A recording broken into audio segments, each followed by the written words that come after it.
You're listening to the Motor Mouth. Well, I'm standing in my garage in my Speedo. I bet Motor Mouth Radio is on right now. Are you guys on the air, or did I call too late? Motor Mouth! How you doing? Great program. I've been listening for about 10 minutes now, and you guys are boring me to tears. It's real fun listening to you guys on stinky Wi-Fi. Appreciate y'all letting me on Motor Mouth Radio. Oh, I've been listening. Motor Mouth! You're bringing back really bad memories for me. You guys have your passion here. You're making a living at it. But the way your show's going lately, anything goes. Well, I got a lot of people listening to you guys. Our trained staff of 2 will help. The phones are on fire. Hey, Chris. Hey, Ray. Hello. You guys sound different on Sunday than you do on Thursday. I'm enjoying the show today. Quite frankly, there are better things to do with your time. I like your style. I like that you give each other grief. That's good. I know those dozens of people out there who are tuned in today. Yeah, I want to know what is wrong with my car. I don't want to take over the whole radio program because then we'll shoot the ratings down. Motor Mouth! Me and Kristen are going to be the future Ray and Chris. Appreciate all the good advice. You guys do a great job. Love it. You got to make up your mind. Do I follow the manual? We told you what to do. You still didn't want to do it. And the owner's manual tells you put high test in. You don't want to do it. We say follow the owner's manual, and then you get ticked off at us. What do you want me to do? I'm not getting ticked off. I am. I have a heart condition. This is not right. There are answers, sometimes correct ones, and we may have them. Motor Mouth Radio, 90.3 FM, WHPC. Motor Mouth! This is Motor Mouth Radio, your one-hour automotive talk show. And now, here are your Motor Mouths, Chris Switzer and Ray Guarino. Alrighty, entertaining and informing the automotive world, 3 listeners at a time. And you know it is Motor Mouth Radio, your one-hour automotive talk show right here, right now, on Long Island. I'm Chris Switzer. Of course, here's a man that can go back 30 years to the year 1985, roll open his garage door, and find the exact same things all sitting in there. He'll tell you all about it, his little time warp, from behind the shop bench. It's Ray Guarino. How are you, my brother?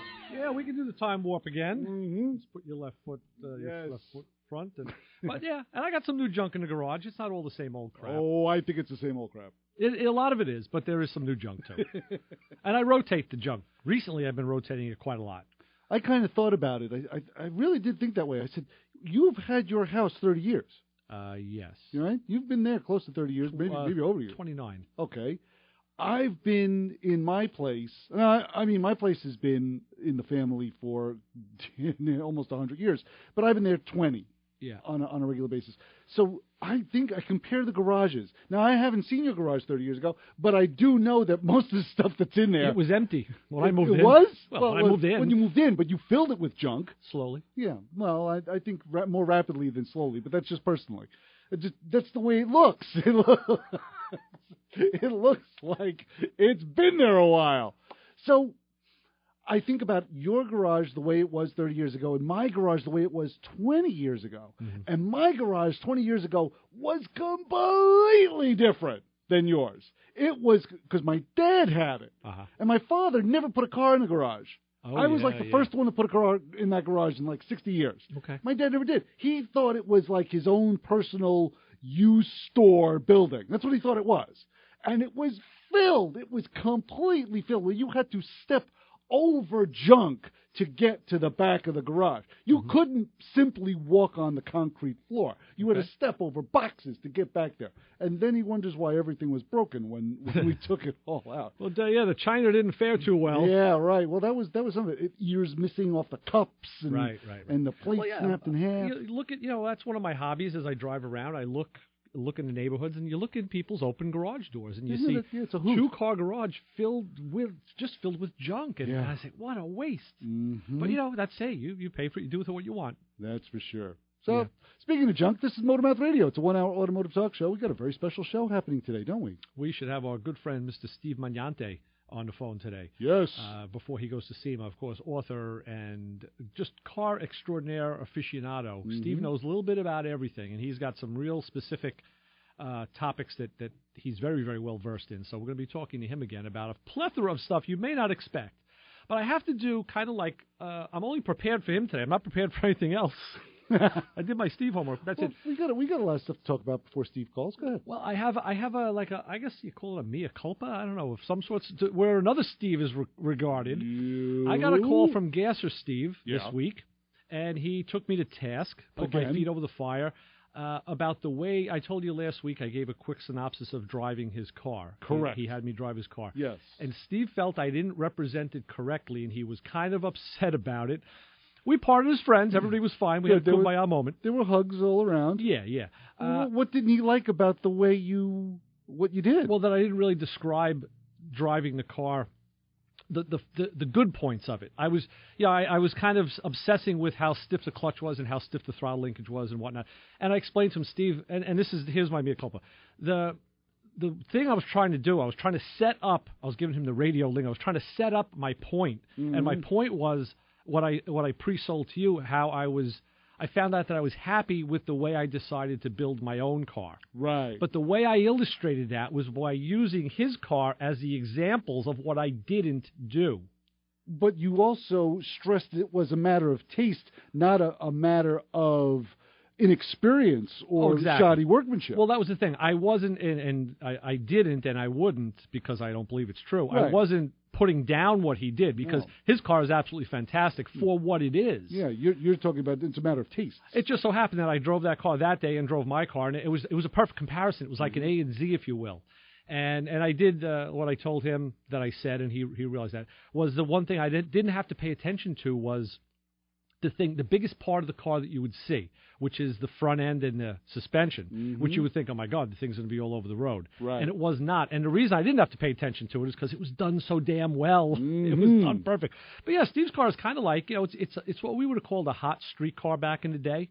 Oh, heck yeah, sure. Not necessarily a race car, because a race car would have been a little more over the edge. It would have been even more so, more hotter, And it was just a hot street car, which had a very stiff clutch, so you'd hook up and get those tires to bite. Right. And a stiff throttle linkage, which Steve defended by saying, hey, listen, I've had throttle linkage stick open on me. On that car, you don't want it sticking open. No. I was like, boy, are you ever right there. And I said to him, we talked. I said, you could always use a rev limiter in the car that would cut out the ignition after a certain RPM. And he says, you know what?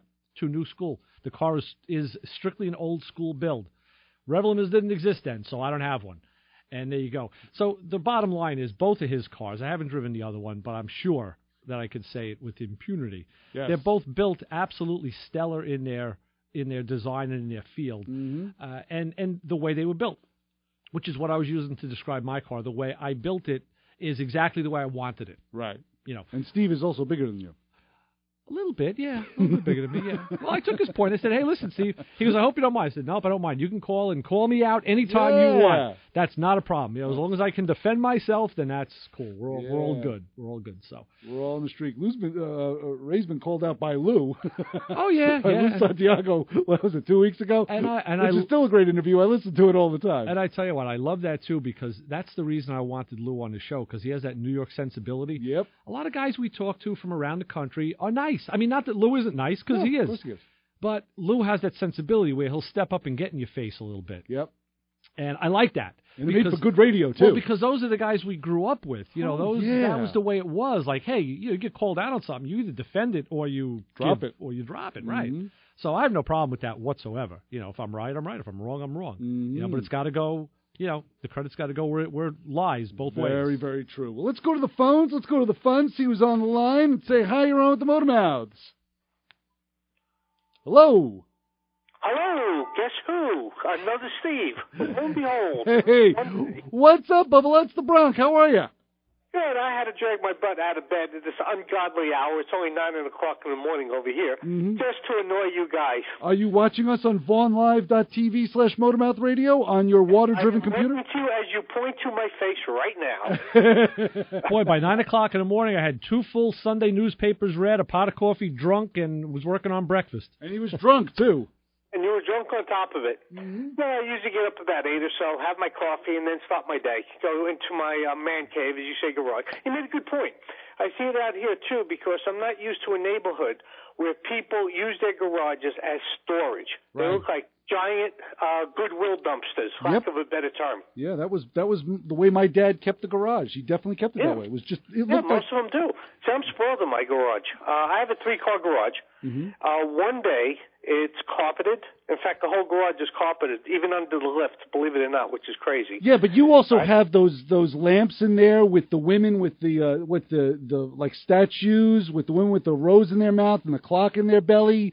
You know, spitting water like lamp, right, and the leg lamp, right? all that happy stuff. You have the velour curtains in there too. I know you. And I got the button and tufted from the 70s. Yeah, I know how you roll. Right. But it's a personal thing. Like, it's a working garage. You know, like most of the guys who own cars and have the retro cars and that kind of thing, they do their work in there. But it's also a place where you go in, your buddies come over, you have a beer, you sit around, right? And then I have pictures in my garage of all the cars that I built over the years, going back to the early 1960s. I found all these and I blew them up, and they're all over the walls. That's cool. Right? It's like another room of the house, you know, a very prized, possessed room of the house. That's cool. And I made a deal with the wife, and a lot of guys don't do this. It's called the 24-hour rule. You put anything in my garage that's not mine, if you don't take it out in 24 hours, it goes in a green circular file. What's the green circular file? Oh, is that like what? The trash bin? The dumpster, the garbage can, the trash barrel, whatever you want to call it. She made that mistake once. And living out here, 10 years or so? Wow. She has never done it again. I don't think so. She just woke up. I guess you did wake her up, Hi, yeah. Jen. Hi, Jen. Hello. Right. So today I'm just going to go out there and tinker around a little bit. So I know I'm going to have a battle with the homeowners. I just put up a carport outside. It's 17 by 10 because I ran out of car space. I got too many cars. Oh, boy. So out here with, I call it Communist California. You got to have your house the way they want your house and have this the way they want it. So I'm waiting for a letter from them so I could go after them and have some fun. And those are stories in themselves, how I beat them. It's too easy. You know, dealing with communist idiots and morons. Right? So have some fun with that. Well, good luck with that. We'll be looking forward to you reading about it in the paper, I'm sure. I'm sure that. Oh, yeah, you have gunshot wounds over there. You know, a couple of shootings, and you see president, vice president, homeowners did not survive the morning. All right. Well, we will send all the cards and letters of protest we get. We'll send them directly to you. Right. You know, Ray made one good point before about driving someone else's car. He hit it right on the head. You build the car the way you want it. It's a personalized object. That's what's nice about the old cars. It's what you want, the feel you want, drivability you want, right down to the clutch, the throttle linkage, the steering, the suspension. It's for you. So when someone else does a stellar job, as you mentioned, right, you got to give them a lot of credit. But some guys get too sensitive. Just because you don't agree or it's not your feel for the way that you wanted to build the car doesn't make it right or wrong. It's an opinion, right? And they shouldn't get sensitive about it. You know, you're discussing it and say, okay, I would have done it this way if I built the car.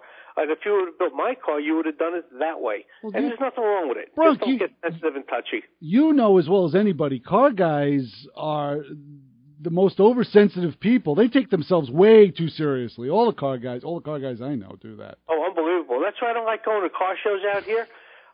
These guys out here, all right, they cry about everything. Oh, he won a trophy. He had a fingerprint on a sun visor. And my car is so much better because I did this and I did that. And I said, well, here's some razor blades. You could go play in the corner and then we can solve both our problems. You know, and that's what I miss about New Yorkers, right? You get into it, all right, you shoot your faces off, you shake hands, and it's over. Out here, they carry on like little babies. Oh, yeah. You know, they're mommy's boys. So it's a different world. And I do miss the New York attitude. That I got to say. You know, Bronx, especially in the car world. Speaking of that, the other half of the story that I didn't reiterate yet was I'd gone to a car show last week in Forest Park in Queens, in Glendale. And there was a lot of ballot stuffing. You know, a couple of clubs came in from Staten Island, a lot of Latino clubs, and they took a lot of awards. And Steve and Tracy had their two gassers there, and they weren't getting called for any trophies. And he's saying, that's kind of odd. Not that he goes for the trophies, but his car's consistently taking trophies because they're so built well and just beautiful-looking cars and different. And he did win. They called up for the best of show. And it was. They said they had two cars and they couldn't decide which one, and he knew what it was. He got out of his car. They gave his Corvette and his Tempest both the Best of Show trophy, which was a huge 3-tier affair. Oh, so, fantastic. And what he said was, he says he knows he deserved it because he knew nobody at the show. All the other guys were stuffing the ballot. He didn't know anybody there, so they really picked him because they liked those cars. So at least that was a payoff. That was a well-deserved. That's the whole idea of getting a trophy. It's not the piece of plastic. It's recognition of the labor and love that you put into that vehicle to make it stand out above and beyond the rest. Right? It's like just saying, hey, you did a great job. Congratulations. You know, without the nonsense of, hey, my friend's car's there. Let's all vote for him because he's my friend. Right. Right, and that's what makes it special. And that's lost. I guess when I stopped doing car shows in the 90s because it got to be that point of the whiny crying rather than the appreciation. And other guys would congratulate you, even though they lost, so to speak. And they were all winners anyway, as far as I'm concerned. Anybody who drives a car like that's a winner. Sure. That they start whining, moaning, and groaning and say, I don't need this anymore. You know, it took all the fun out of it, and it's changing more and more, so it's a shame. Yeah.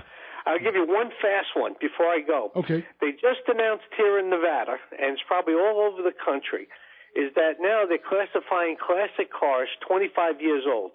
So I was listening to the radio, and he said, how do you like having a 1990 Honda Civic considered a classic car, where now it's legitimate to buy classic automobile plates for? Yeah, well. And it says, oh, my God, that put an end to the world. Time marches on. Honda Civic is a classic. Yep, especially a 90. Yeah, that's for sure.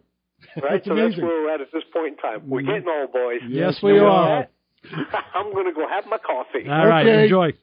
Don't stick to the leather seats in the garage, all right, or the plastic covering on the cloth couch that you have in there, okay? I got the Avanti plastic. It's from my mother. This way I won't get the couch, the 900-year-old couch dirty. You got it. Right. We'll talk to you later, Bronk. Catch up to you all guys right. later. Bye-bye. Bye-bye. All righty. It's always good to hear from the Bronx, especially when he's describing his garage. That's Ray Guarino. I'm Chris Switzer. This is Motormouth Radio. Hopefully when we come back, we'll be talking to Steve Magnante. He's a Hot Rod Magazine writer, a Barrett Jackson correspondent, and a wealth of classic automobile information. So we'll be talking to him. But first, the Motormouth Radio Honor Group of the Hour. Drivers that found a new route to work. That's right, you got your GPS on, or you're listening to Waze, and all of a sudden you see that goat path that got you to work that 5 minutes sooner you never saw it before? Well, if you're just as amazed as we are, you're part of the Motormouth Radio Honor Group of the Hour. So keep it where you got it. Got a lot more of this mess coming your way. The Motormouths will be right back with your car questions. Give us a call at 516-572-7440. This is a potted plant. You can't see it because this is radio. You're listening to the Motormouths. Inspired by Daft Punk, Technologic showcases a wide variety of electronic music, ranging from artists such as Deadmau5 and Armin van Buuren to LCD Sound System, Kraftwerk, and everything in between, offering you a unique blend of music every week, along with concert updates and more. Get in the mix with yours truly, Erica Z, Saturdays and Tuesdays at 11 p.m. only on 90.3 FM WHPC, the radio voice of Nassau Community College. WHPC 90.3, the radio voice of Nassau Community College, is looking for individuals, businesses, charities, or organizations in our local and global community that would like to donate to support our radio station. Whether you listen locally or online, here is how it works. Go to our webpage at ncc.edu/WHPC and click Donate Now. Or if you prefer, you can send a check to WHPC Radio, 1 Education Drive, Garden City, New York, 11530. Make check payable to the NCC Foundation. In the memo of your check, write WHPC Donate Now. Any contributions will help defray our operating costs, and it's tax deductible. This message was brought to you by the radio voice of Nassau Community College. Streaming online at ncc.edu/WHPC. Excuse me. Motormouth Radio. All righty, welcome back to the program. This is Motormouth Radio, your 1-hour automotive talk show right here on Long Island. I'm Chris Switzer, Ray Guarino, and we can honestly consider ourselves one of the few talk shows talking about cars. Right? I'm trying to think of a better way to say it, because there are very few. Yeah, they're getting fewer. Like the. Right. Well, we also know that Autolab, which is on early in the morning on some AM station, and it's if you can't get to sleep, just go to Autolab. It's a fine program. On Saturdays still, I think, right? Yeah, they give you directions instead of automotive advice. But it's them and it's us. Yeah. And that's it. That is it. That's it. As far as we know, that's it. Yeah, because Car Talk is not playing the best of Car Talk anymore on NPR. That's correct. We thought that we just spoke about this on Thursday, and I had a thought that was completely wrong. Yeah, shows you how my radar was tuned in. Uh-huh. And now NPR has rescheduled their weekend lineup, and they have the Times Magazine show on that slot. And they said, they thought it was just time, to move on and just move forward, and that's it. So that's amazing. Yeah. I was openly weeping. Well, I was a little, I listened like you. I listened live to the replay. Because I still enjoyed the replay shows. But it was part of our growing up. It was part of our life. Kind of grew up with it. Well, that's, for me, we all have our own story, and mine was this. I listened to Car Talk before I listened to this show as a listener. So did I. And, I believe it. And what I did in both cases was, as a listener, would kind of judge myself. I try to answer the question before the hosts did and then see what my hit ratio was. Correct. And in both cases, especially on this one, I said, oh, man, I could do that. These guys don't know what they're talking about. Or because maybe that's biased, because when you're not under the pressure of a microphone and a pair of headset, it does change the parameter a bit. You have a little bit, even though you have the same amount of time, you can think a little slower and maybe formulate that thought, where sometimes under the gun, it's just that. And the funny thing is, you and I prove, because we have a camera on us on VaughnLive.tv/motormouthradio, you and I prove that we don't do this with computers. We're not sitting there with a computer terminal, typing it away and kind of stalling the caller as we come up with the answer. We're not doing that. It's all from our noodles here. Well, that's why Tom and Ray gave more answers than us, and us more times said, listen, I don't have the answer, but I'll get back to you. Right. Which was, I felt, it was truth in advertising. It was honesty. And there is no other car program on the radio that will go that distance and say, hey, look, I don't know the answer, but I will get back to you on it. And we've done that. The next week or the next show, whatever we spoke of, we've always called back that problem or that question and given a well-educated, researched answer. It's the best we could do. And I also encourage people to email. Email, I get back to them with an email answer if they needed it faster. Now, I don't know in the grand scheme of life if that's really the best way to do that or not. I mean, maybe the way is to have the answer at the spot. I mean, if the guy's under the car and he's stuck, so maybe the fault lies in his court. Like, hey, well, then you shouldn't be, doing it spur of the moment on a Sunday. But I don't know. Well, did you listen? Who knows? Did you listen to Tom and Ray? And actually was working on your car, doing the same things that they were doing on the radio? You never did that. You didn't. No. You listened to the radio. You listened to them for the advice, but it was more entertainment. It was entertainment. You didn't have your wrench in the car spinning it as they were explaining what to do or how it was done. I had listened to the show while I was in the garage working on my car, but it doing was something else. Unrelated to whatever they were talking about, Yes. even though you were both talking about both doing something with cars. That's right. So yeah, to me, it's a part of my life. I listened to it with my pop. We used to listen to Car Talk together back in the 70s. Yes, sir. We used to listen to Car Talk. I don't remember when I first got tuned into it. I really don't remember when it was, but it was. I don't think it was that far back. I didn't know that it existed that long. So I know that even with Tom Agliazzi passing, he will be sorely missed. But the best of Car Talk was better than no Car Talk. I think so. And it will be sorely missed. Yeah, I think so. I would have voted, if I had a chance, I would have voted to say, leave it. Mm-hmm. And management being what they are, Well, I always said leave it, but put it in a different time slot. I'm just thinking like a programmer. I would not have put it in a key time slot where you would expect a live automotive talk show. Put it at night where people would search for it. They weren't really live because they had recorded calls. Well, that's my point. They were never live. Right. Even when they were doing it. That's why I said you could put the show anywhere. Take off something that NPR plays like news sounds. Well. Oh, we're still on the air. Programming being what it is, I'm going to send a text to Steve, so I'm hoping he calls. One of the articles he recently wrote that I razored out was called Sharing the Knowledge. Steve Magnante talks about lessons learned from 30 years of engine building. And it's like 6 or so things that, like, gross mistakes or faults that he found that shouldn't be repeated. Well, let's see if we have him on the phone now. We're going to go to the phone and say, hi, you're on with the Motor Mouths. Hello, Hello, Chris. Hello, We Professor don't. Ray.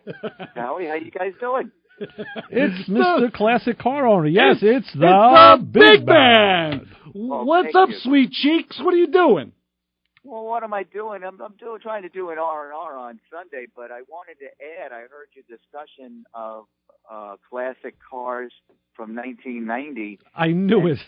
And those are basically, babies. They're entry level. Sometimes they're overlooked by some of the seasoned collectors or car guys when you're at a car show. Right, because you're the only one that looks at them.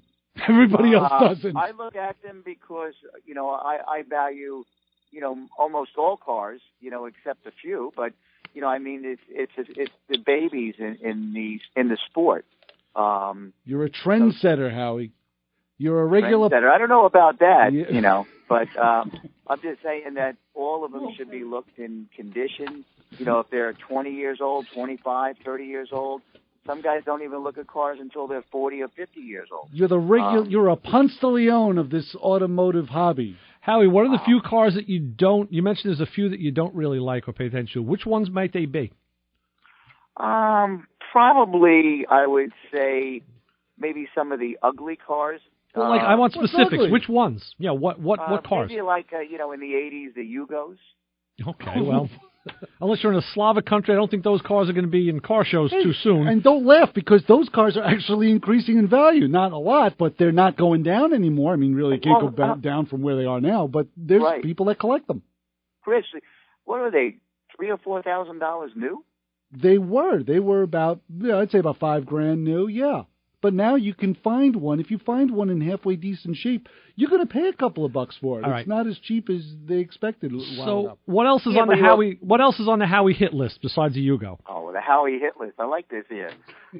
Please don't tell Joey. No. Joey's listening. Don't worry. He's communicating with me via text message right now.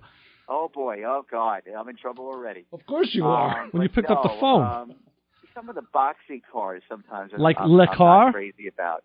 Yeah, like the what is it? The Scion, like the XB. Oh, okay. Well, that's not till later. That's new. That's more in the 2000s. Yeah, it's fairly new, fairly We're recent. talking about those early 90s cars. Right. 90s cars. Let's see. I love when we have him on. We have Howie on the ropes now. Well, because he made a statement. He got and me on the ropes. Yeah. And wait, Muhammad Ali's hitting me. He wasn't thinking before he spoke. Howie didn't think before he spoke. I'll tell you this. That's the one. I would say the one with the Yugo. That was one. That's an easy one. Come on. You afraid of, like, what, insulting people that people that have cars you don't like? Come on. Air it out. Air them out, Howie. Come on. For God's sake, man. Oh boy. Well, let's see. Come on. A lot of the boxy styles were in the 80s and 90s. Except for like I'm driving the '96 Riviera, which is kind of round.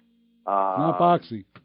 Not boxy. You know what? I'm not voting for you when you run for dog catcher or you're not coming up with the answers. Here's something that just came in anonymously off the wire. How about something like your Sunbird? Wow, but my Sunbird. Well, some of the guys in the Pontiac Club are not crazy about the Sunbird. But I'll tell you this, I like it. Well, how about the Eldorado? Eldorado? Hey, a little small, a little boxy. Yeah. Those boxy, right? Those Nissan 300ZXs. I don't know. And I tell you, I had an '81 Eldorado Baritz, and I loved that car. I thought it was the epitome of classiness at the time, but regardless. And I had the interiors. The interiors back in the 80s and 90s were quite nice. Yeah, well, I didn't buy it until like '91. I bought it as a used car. I had a '72 Eldo convertible for a short time, and I loved it. It was a big one. Yeah, a big one then. Yeah. I loved it. It was a great car. I almost burned it to the ground. I was doing electrical work again, were you? Yeah. No, it was fuel related. But I'll tell you this: I was driving the '87 Nissan 300ZX. Got a lot of compliments when I went out. From who? It was those gold chains you were wearing. From I got a new phone, so it's not water driven like the old one. The old one was indestructible. It was military grade, but I just needed to go with the upgrade and have a better internet, better pictures, and better everything. But she looked at it. Her name was Stephanie from Verizon, and she loved it. Oh, she was wow. probably about 30 years old. I was just going to say, because her parents owned one. No, a parent, no. But I'm just saying the color combination, the features in that car, it was ahead of its time. And, Paul Newman did race that car that year. Yes, he did. And it was a lot more modified than the people mover that you have running around. Extremely modified. But Howie, we're finding this all fascinating, but we have to let you go because we have Steve Magnante on the line. Oh, so, please tell him I say hello. Steve's a nice guy, very, very yes, smart guy. And he will, of course, will be saying hello to you as well. So we'll talk to you soon. Bye-bye. We're not quite giving you the number. Steve Magnante is going to be with us when we come back right here at Motormouth Radio. You can also hear this show on Performance Motorsports Network. You can hear it on iHeartRadio, two places we're proud of. They don't know we exist, but we're proud of them nonetheless. Ray Guarino, I'm Chris Switzer, coming back with Steve. Hold on. We'll be back with answers to your car questions. Give us a call at 516-572-7440. Oh, I should have said the Motormouth thing. WHPC Garden City, New York, the voice of Nassau Community College. Join WHPC's Daily News Wrap-Up, weekdays at 4:30 p.m., bringing you a complete report of the day's news home and abroad, as well as sports, weather, and many other informative features.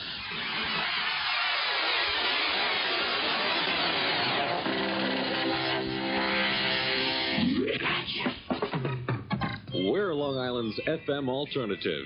In olden days, a glimpse of stocking. Hey, join me, Lise Avery, Friday afternoons at 3 for Anything Goes. You never know what you'll hear on Anything Goes. It's a mix of standards, jazz, and classic pop with lots of information about your favorite artists, interviews, and contests. Expect the unexpected on Anything Goes. Fridays at 3 p.m. right here on 90.3 WHPC, the radio voice of Nassau Community College. Anything goes. Have a question about your car or someone else's car? Then give the Motormouths a call, 516-572-7440. Hold on to those calls because we're going to the phones and we're going to say hi, you're on with the Motormouths. Yeah, hey, this is your favorite points and condenser calling here. Hey, what's up, Gary? Gary, can you do us a favor? Can you call us back in a little bit? We got to open up the phone line. Sure, we'll do. Bye. Thanks. Bye-bye. I love live radio.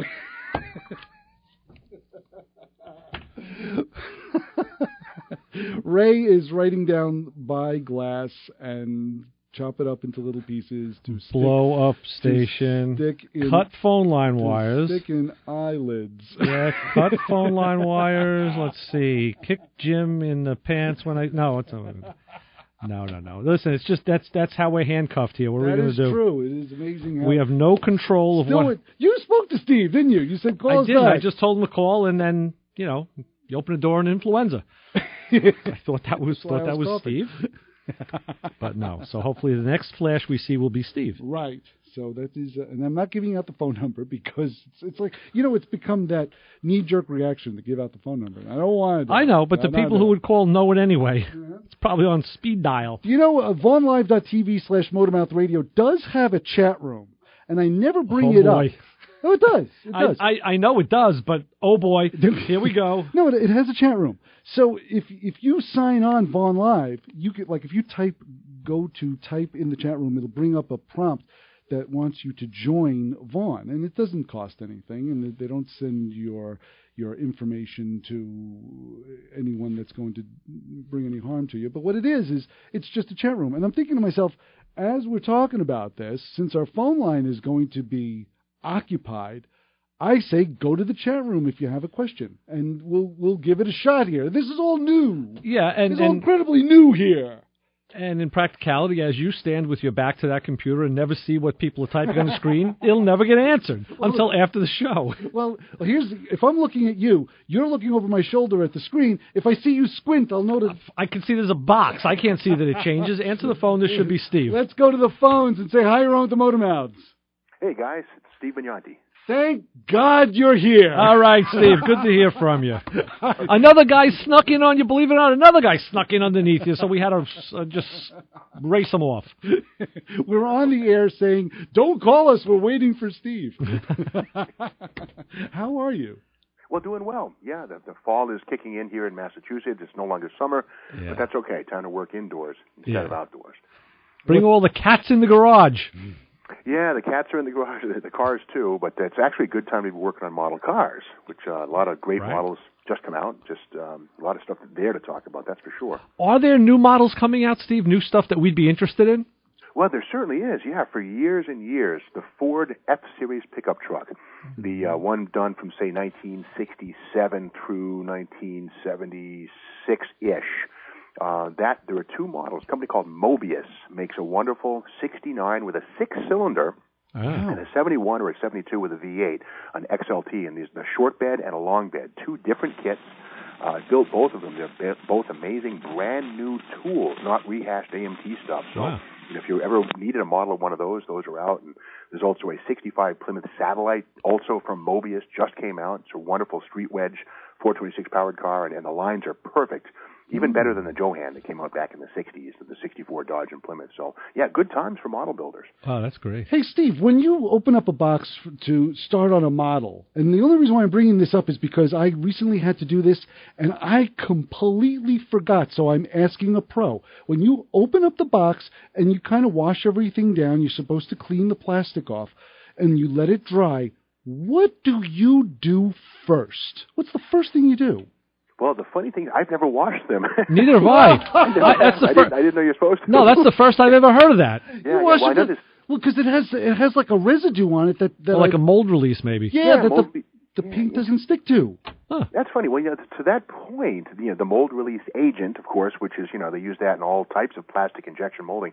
I've never, ever actually taken it seriously because, as a kid building models, you'd open them up. I never had anything on my fingers. However, with that said, I would always wash the body before painting just to make sure, because, the handling, the fingerprints, the cheese pizza, that whole thing. Right, the great jelly. And I can tell you this, as a guy who actually had worked as a plastic injection molder for a while, the mold release is typically silicone.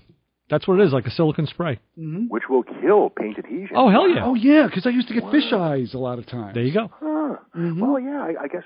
Well, see, okay, you learn something every day. I know the first thing I would do is take out that rack, the tree of chrome stuff, and say, oh, what kind of mag wheels do I have?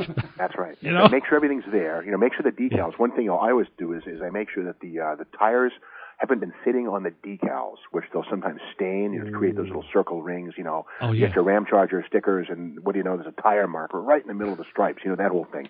Right. But that's usually something you find in the ancient kits, which have been sitting in collections or on walls for 20 years, and the tire reacts with the decal. But aside from that, I just check out, I always make sure, of course, the parts count, make sure things are good, and the body's not cracked. But beyond that, I kind of explore, I looked at what's new rendition of the Ford 9-inch axle or a new Dana, and I kind of new mag wheels. Even though the Krager SS has been rendered, in all kinds of kits, no two are the same, and each tooling team takes another charge at getting the Krager mag wheel right. And so I always look to see if we have evolution in the state of the art of those things in the kit, Yeah.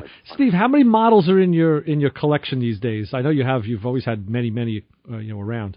Yeah, I probably 300, 400, something like that. I wouldn't say thousands, nothing like that. But, probably 300 or 400 models, Wow. I put them in boxes. And, the funny thing is, I don't even paint them anymore. I used to get real serious about building model cars.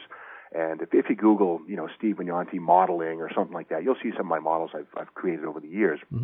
But they take a lot of time. Yeah. And so what I now do is I get the newest releases, even the re-releases of ancient kits that used to be $200 at the swap meet are now $25 at the hobby store, which is awesome. Sorry, dealers, but it's true, But I take and I just build them right out of the box just to see, like a dress rehearsal, what needs to be thought of before. Because if you paint a model, all the bits and pieces, before you assemble it, a lot of time you're in for a rude awakening when you got to scrape the paint off of this or that or trim something to make something fit. So I build them right out of the box, and you learn a lot. You're actually doing it like a real car fabricator would do. You build your car or your motorcycle in a raw form, then you take it apart because you may have to regrind or re-weld a bracket or something, and paint is the last thing that happens. Yeah, good point. Yeah, and beyond that, model kits are inexpensive enough to where when you want to do a real one, you buy another one. You don't have to think, but it's a good dress rehearsal, and also just keep my money in play and reward these companies for making new kits. Because they deserve to be rewarded. Steve, when you were young, I know myself, like that was. The one time that you always would tend to want to build a model is like when you're homesick from school. Was that the same thing with you, or is it? Yeah, same thing. Yeah, Mom would get me a model kit. That's right. She'd come home, go downtown to the Morton's or Aubuchon Hardware, or whatever it would be, and come home with a model kit. Yeah, she would do that. Yeah, sick days were nice because you get pampered by Mom and build a model car. Hey, Ma, did you get a new tube of glue for me? Right. Go smell some glue. Right. Well, early on, she didn't know that they took glue, and I actually tried to use Elmer's white glue, and wow, yeah. it was an AMT 71 or 2 Javelin Trans Am kit, red, white, and blue. I think it was a Penske Javelin, and I'm trying to put the thing together with white glue, and it wasn't working. Wow. Yeah, it took forever to dry. Yeah, I even I got some plastic wood from Dad's toolbox, thinking that would melt the plastic together. Of course, the plastic wood gets all over everything. It was a mess. I was just going to say. Now, if I'm correct, your father was a college physics professor, right? He was, at Clark University in Worcester, And the funny thing is, I love my dad. He's not with us, and he passed about 12, 15 years ago. But he didn't understand cars, and he would always say that he was one of those guys who could design a bridge, but really didn't know how to change a tire. So he was kind of shocked and surprised at my automotive interest, and we got along fine. It was all good, but he didn't really understand. My mom was the one who supported my model cars and matchboxes and Hot Wheels and interest in cars, but they raised me well. But he was a college professor, but not automotive at all. I'm sure Dad would have understood a little more about thermoplastics, though. That's right, And he would sometimes look at the models, talking about styrene, polystyrene. I said, well, this one's got a Hemi. Like that. Well, it's polystyrene. Well, this one's got a Hemi. Well, we had that conversation. We'll hook up with the proctologist. He can look at that for you later. That's right. If you got Hemis. Yeah, the doctor said to me, well, you got a couple of Hemis. I'm like, thanks. I got Zoomies, too. That'd be great. That's how you get rid of the Hemis. You have tacos, you get Zoomies. We'll have that tonight for dinner. Number 11 X-Acto blade for that. Yeah. Ooh, that stings. Well, their own version, Steve, how well did you detail a model when you did paint it? Like, were you the guy that wanted to make sure that the chrome was on the side of it? And did you make sure, did you put all the numbers in the speedometer display on the dash? Were you that guy? Well, I knew my limits, some people, of course, you have these running, 1/20th scale V8 engines, that whole thing, these little tiny engines, and machine shop and tools and metal. I basically used what was there, and I never believed in mixing mediums, you know what I mean? So I always kind of used what was in the kit, and then my skills would bring it to life with picking things out with a tooth, like maybe a toothpick to get some silver paint on something. But I never went nuts with them. I just tried to, make it look as appealing as I could. Spark plug wires made out of thread run over a candle wire or wax so they wouldn't have fur on them, Right. That was about the extent of my effort. With the cats around, everything in my house has fur on it. So I don't know about you. I vacuumed my car yesterday. I'm like, how do I get fur on my floor mats? The cats don't come in the car. It's everywhere. I'm sorry.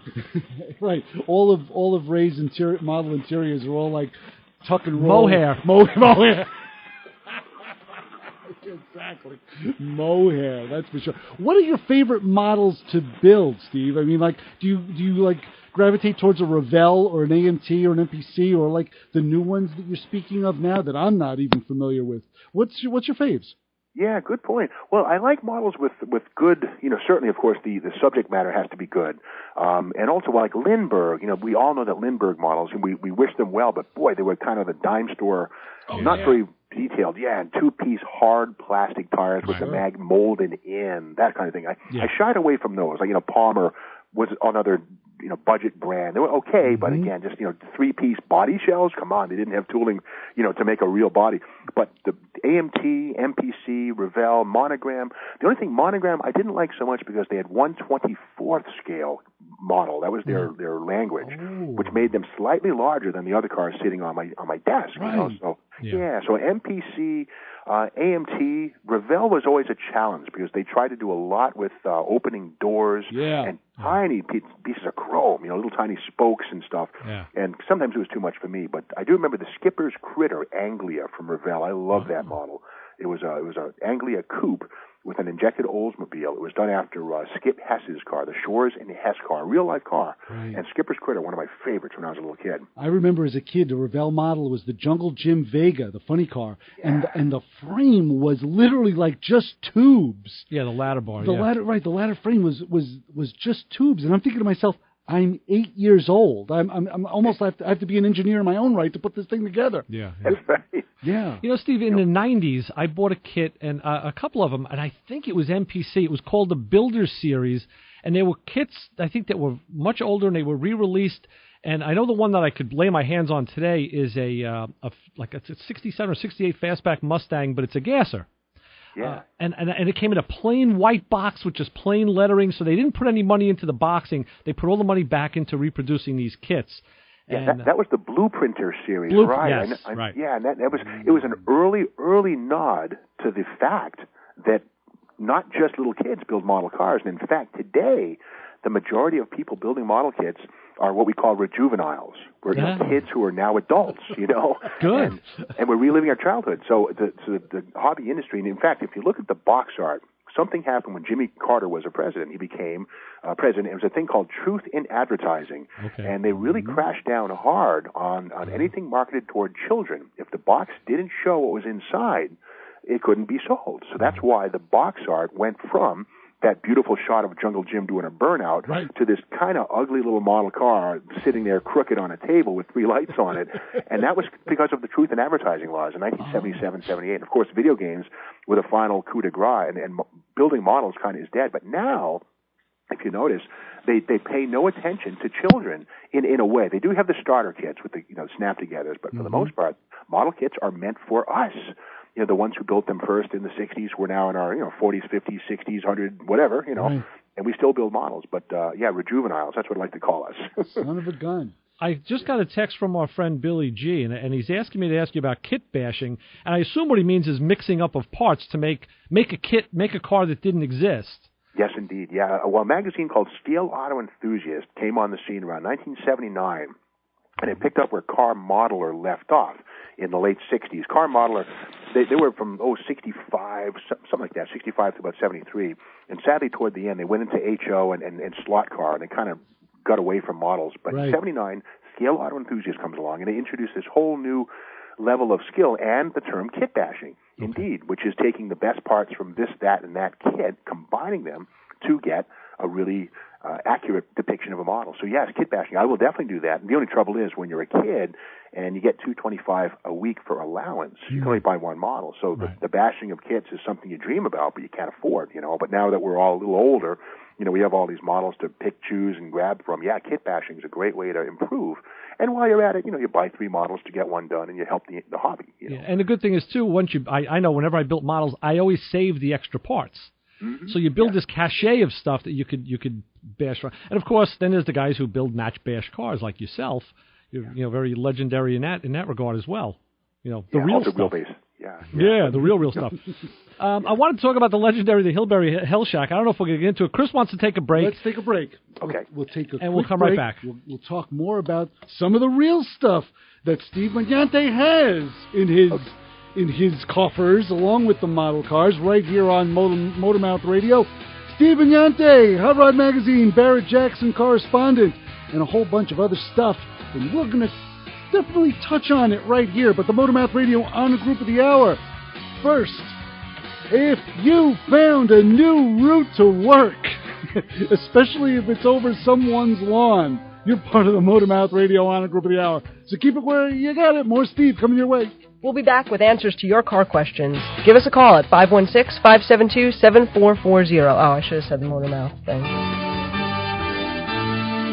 You got the touch. Tune in every Saturday morning at 9 a.m. and hear a program unlike any other. Join me, host Justin Greenberg, as I play music that I promise you're not going to hear anywhere else, and some hits that you'll be singing along to with as well. It's Saturday Rock, Saturdays at 9 a.m. on 90.3 FM, WHPC, the radio voice of Nassau Community College in Garden City, New York. Ooh, yeah! Your car not running right? Let the Motor Mouths help you out at 516-572-7440. Don't grab hold of that phone just yet because we have on the line Steve Magnante from Hot Rod Magazine, Barrett Jackson correspondent, and a whole bunch of other good stuff I want to talk about. But first... Well, yeah, I just had an idea for a contest, Steve, and I need your help to do it. Sure. If you can come up with a question that you can ask our listeners, and we'll repeat it again on Thursday's show, regarding, say, model kits, some kind of a trivia question, but then you got to get me the answer so I know if it's right. I will award the winner a copy of your book, Steve Magnante's 1001 Muscle Car Facts. I got to hold it up to the camera. Sure. Because I had a couple of those at home, and I'd love to give them to the listeners. I want to give them away. So, think about it before, in the next 10 minutes or so, come up with a question that we can ask, and then we'll let you pose it, and the winner will get a copy of your book. Oh, I appreciate that. Sure. Okay. Yeah. All right. So, The Legend of the Hillbilly Hell Shack is required reading. If one goes to hotrod.com and searches, they'll find it. Do you want to speak about that, or would you rather not? Oh, yeah, that's fine. Sure. Yeah. Tell us a little bit about it. This is about your early days in California. Yeah. Chris, well, I was born in New York City, 1964, moved with my family to rural Massachusetts in 1967.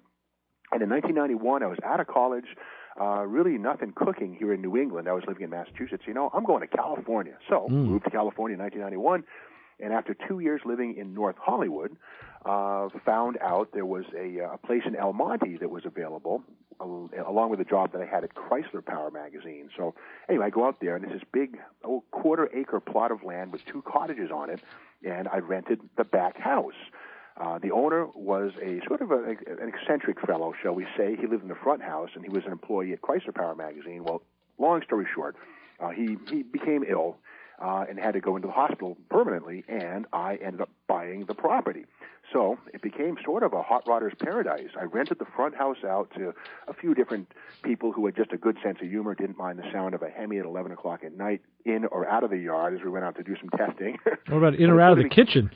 Yeah, it was a little bit loud, but it was basically, when I was working in Hot Rod Magazine, became a wonderful crash pad and a place for people to work on their cars who also worked at the magazine. The guys from Carcraft would come over. My fellow Hot Rod staffers would all come out, and we'd basically just hang out and be car people. Their girlfriends and wives would come by once in a while, but it wasn't very pretty. They usually didn't come back, right? The Hillbilly Hell Shack. So. Yeah, so probably a lot of those girlfriends never made a return trip. That's right. They were terrified. Okay. But then again, the sheep were okay. I mean, you had a flock of sheep in the yard at one point, right? One had a bum eye named Sammy. That's right. Well, yeah, before you read the story. Good. Oh, yeah, I read the whole thing. I made highlighted notes. Are you kidding me? Like, wow, man. Well, before I bought the place, I thought to myself, whose responsibility is mowing the lawn? It's not mine. I don't own this. You know what I mean? You know how that is. And I thought, well, I'm not going to mow it. So anyway, long story, the lawn gets to be a good foot tall. And that happens in California. It's weird because, in the wintertime, there's all kinds of rain. The water goes crazy. You get all this grass. In the summertime, it becomes dust, like a desert. It's very strange. It's these two extremes. Yeah. So in the wintertime, I would basically get, evil looks from the code enforcement people, and I was told, hey, there's a lady who has sheep. She will bring them to your property. You have a fence all the way around. Let the sheep mow the lawn. Right. So the sheep arrived and stayed for about 3 weeks, and it was a thing where they did the job, but they're pretty picky. They didn't eat everything, and it looked worse than it started, to be honest with you. And the smell, I won't get into it too much, but it, it was like ammonia, put it that way. Mm-hmm, and so they finally took the sheep away, but not until after they'd, made a mess out of it. And the sheep left more behind than they took with them, I think, right? That's right. Yes, yeah. They look like M&Ms, but they don't taste like M&Ms. I'll leave it up to you to Yes, we understand that. Youch. Yep. but that was just part of the legend. We actually shot some Hot Rod TV there when the sheep were around, and I forget what exactly episode. Probably it was a 455 Pontiac disassembly or something. But there's sheep in the background zipping around, and we made them part of the show. And I think and I love that your honesty with this, because this is stuff that other people would hide. But if you go, of course, you can search for heap hunters on you, which I did, and I watched the videos and.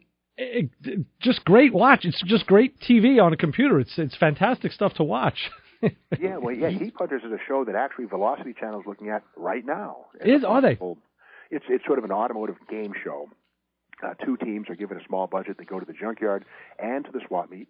They buy items and then put them on eBay, and whoever gets the highest profit gets everything from their own and the other team, as well as some other gifts. So, and along the way we have hijinks, NASCAR stars versus rock and rollers, that kind of thing. Oh, yeah. That's a great concept. That's kind of like the show they did in the Junkyard Wars. Similar idea. They were building stuff, rather than selling. But, right. Same idea. But with me, I always kind of like to educate the viewer, let the viewer see if we buy an aluminum slant 6 engine or something, what exactly is that? Just take a moment to tell them what the part is. So that's kind of mixed in there, too, the lesson of learning and loving cars. You know what, Steve? Not to be biased, but I think Ray and I will totally mop up the floor with everyone you put in front of us. I think we're pretty damn good at that. I don't know. I may want to keep everything. You'd want to sell it all. Well, I'll call you guys contestants if we get this thing going. Yeah. I'll give you guys a call. You can be on. I like that. I'll tell you something that's going to tie in this call with our first call with our friend Bronk out in Nevada. You had built a huge carport. I can't find the size of it here, but it was a big carport in the backyard. And when you sold the house, you had to take it down because it wasn't built apparently with permits. So. Yeah. And then that code enforcement. Tell us that little story, because that was the last story in that article, which I thought was fantastic. I loved it. Yeah, well, with in Southern California, there's all kinds of people. It's a melting pot, lovely place, love it. And the folks who bought my property were monks, Hindu monks, and they actually were barefooted, bald, and wore the orange robes. Yeah. And they had the means to buy my place for cash, and I said, okay. And so, a religious organization, whatever, it's fine. But they had a translator there to do the job. So they weren't fully aware, maybe of what they could and could not do. So they showed up with 200 folding chairs, and the code enforcement guy shows up at the same time, and he's wondering what these chairs are about. I just left, and I'm sure they had a great conversation about how they couldn't have a 200-person strong festival in a rural neighborhood. I just don't know how that played out, but I left with a chuckle. It was kind of funny. Yeah, I like the last line there, and Chris is holding that page up to the camera so people can see it, so I can't read it myself, but you had basically said that the takeaway line on that was, I hope the monks gave him a proper burial. That's right. Which is, I was laughing. I said, but you know what? I wanted to read. I was looking for more. I wanted to see more. So how is it up in Dossel, the Dossel Northeast compared to that environment? Well, it's nice. The one thing I find is Southern California, it's supposed to be the big car culture, and it is. But the funny thing is it never boils. It always simmers. Because year-round, people have the luxury of great weather to enjoy their car, and just kind of be cool with it, Yeah. And they're everywhere. Here in the places where we have seasons, we come to a boil. Every spring and summer and fall, we go nuts, like we're released from a cuckoo house, Right. And, of course, in the winter, we go back under the ice cube, and we have to sort of, so we're way more spasmodic. Well, spasmodic is a band, I think. But anyway, we're far more passionate, I have to say, here in New England. Okay. Now, when I left back in 91, hot rodding here was still kind of underground, but it seems now that it's everywhere, and it's highly respected and wonderful. Yeah. So there's actually more car culture here in the Northeast, at least active, impassioned, craziness, not stupid craziness, but just more passion than I found in California. So it's fine. It's great to be back here, and I never have a shortage of things to write about for magazines. That actually makes sense. And I know you're off to SEMA now in the next coming weeks. You'll be out there having a lot of fun. Yep. That show's been growing. I was watching a SEMA special last night. It was the top 10 builders that they had to boil down to the top 3. This is, I guess, from last year. And it was just, wow. Talk about, I don't know how I've judged cars for many, many years, but I don't know if I could do it at that level. Those things, one is, like Rick Dorr and guys like the Ring Brothers. How do you differentiate? I mean, it comes down to taste, but a judge shouldn't go by taste. A judge should go by what he sees. That's a whole nother. Steve, we have about a minute. What's coming up in the future for Steve Magnante? Well, just 1,001 Mustang Facts is a book I'm working on. Wow. Follow on to the Muscle Car book. That'll be out a year from probably right about now. Okay. And I'm on number 723, I think it is right now. Just facts about Mustangs, 1,001 of them. Wow. And I love Mopars, but Mustangs are also a favorite of mine, and so that'll be out just about a year from now. That's what's cooking right now. Have you got a model car question that we could ask the listeners that we could use for fodder for winning a copy of your 1,001 Muscle Car Facts book? Sure. Here it is. Okay. Monogram Models did a model of a 55 Chevy Gasser called the Bad Man. Yes. Okay. The window insert in that, here's the question. Was it clear, charcoal, or red? And that's the answer. I had the wrong answer. I just mouthed the answer and I was wrong, but I know what my second. Okay, great. And we will we'll put that out to the listeners. Multiple choice.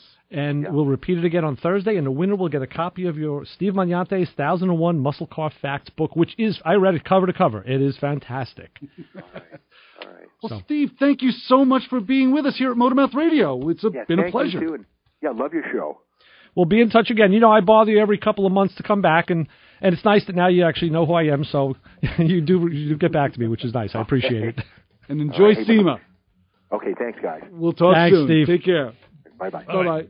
Another person we wish we had another hour to speak with, Steve Magnante, Hot Rod Magazine columnist, and, of course, Barrett Jackson correspondent. For Ray Guarino, I'm Chris Switzer. This is Motormouth Radio. Ray, you know, they always ask, and we always say it, don't follow us home. That's right. See ya. Bye.